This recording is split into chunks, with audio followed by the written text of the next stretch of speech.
रात का अंधेरा गहरा हो चुका था। मैं अपनी कार में बैठा हुआ था, स्टीयरिंग व्हील को मजबूती से पकड़े हुए।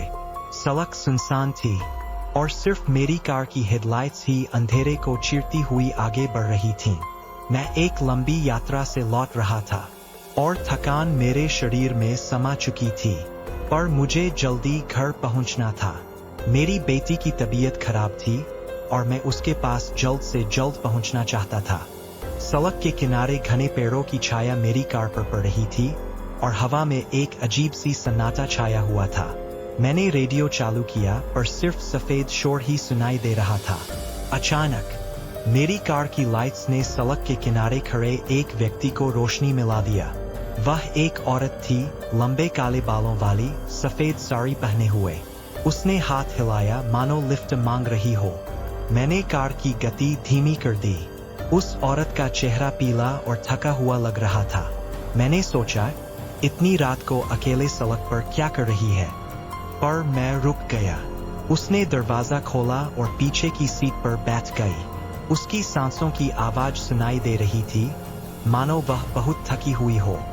धन्यवाद, उसने धीमे से कहा। मैं बस अगले गांव तक जाना चाहती हूँ।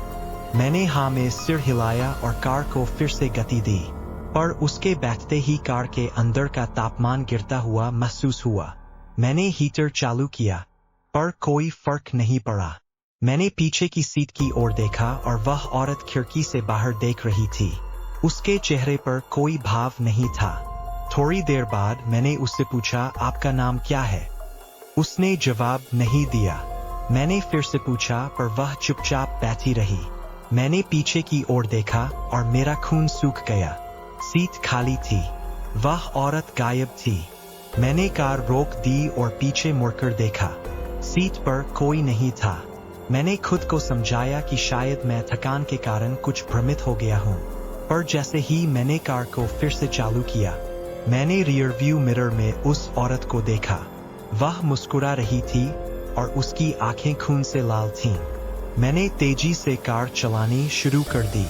मेरा दिल तेजी से धड़क रहा था। मैंने पीछे मुड़कर देखा और वह औरत अब भी वही बैठी थी। उसने धीरे से कहा, रुको, मैं अभी तक अपने गांव नहीं पहुंची हूँ। मैंने कार को और तेजी से चलाया। अचानक मैंने सड़क के किनारे एक दुर्घटना देखी। एक कार पेड़ से टकरा गई थी। मैंने कार रोकी और बाहर निकला। जैसे ही मैंने करीब जाकर देखा, मेरा दिल रुक सा गया। कार में एक औरत की लाश थी, वही औरत जो मेरी कार में बैठी थी। उसके काले बाल और सफेद साड़ी मुझे साफ दिखाई दे रहे थे। मैंने पीछे मुड़कर देखा और मेरी कार खाली थी। वह औरत गायब थी। मैंने अपने आप को समझाया कि यह सब मेरी कल्पना है, पर जैसे ही मैंने कार को फिर से चालू किया, मैंने रियर व्यू मिरर में उस औरत को देखा। वह मुस्कुरा रही थी और उसकी आंखें खून से लाल थीं। धन्यवाद, उसने कहा। अब मैं अपने गांव पहुंच गई हूं। और फिर वह गायब हो गई। मैंने कार को तेजी से चलाया और घर पहुंचते ही मैंने सब कुछ भूल जाने की कोशिश की। पर उस रात के बाद मैं कभी भी अकेले रात में गाड़ी नहीं चलाता, क्योंकि मुझे पता है कि वह औरत अभी भी उस सड़क पर है और वह किसी और की मदद का इंतजार कर रही है।